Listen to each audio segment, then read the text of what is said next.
Olá a todos! Nesta videoaula trataremos sobre a convecção do metal na poça fundida. São basicamente 4 situações que atuam na convecção do metal na poça fundida. Nessa primeira videoaula trataremos sobre a tensão cisalhante devido aos gradientes de tensão superficial, também conhecido como efeito Marangoni. Ele está relacionada com a tensão superficial e sua função com a temperatura. De maneira geral, tem-se que a tensão superficial reduz com o aumento da temperatura, conforme pode ser observado.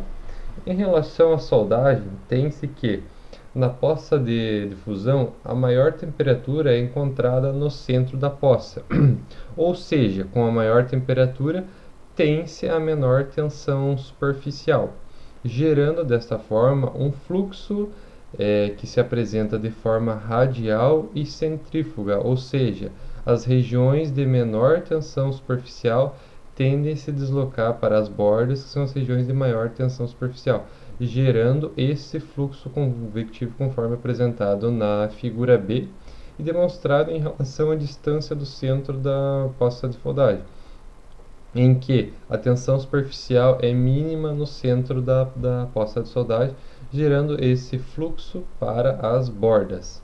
Esse ocorre de forma muito tradicional quando você tem a soldagem de metais sem a adição de elementos tensoativos.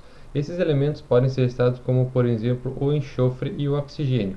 Com a adição desses elementos, pode ocorrer uma inversão dessa reta ou deixar ela de forma paralela com o eixo da temperatura.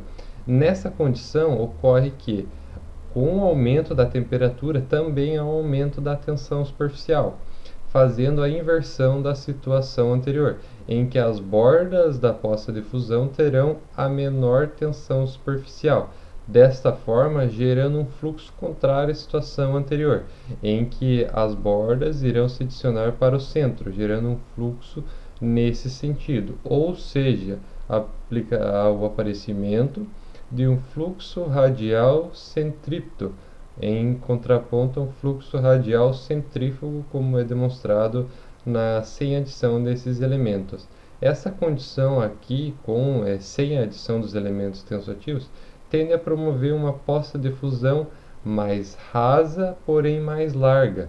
Já nessa segunda situação, uma vez que o metal mais aquecido da parte superior da poça de fusão é deslocado para seu interior, favorece a penetração, dessa forma ocasionando soldas com maior penetração, porém mais estreitas.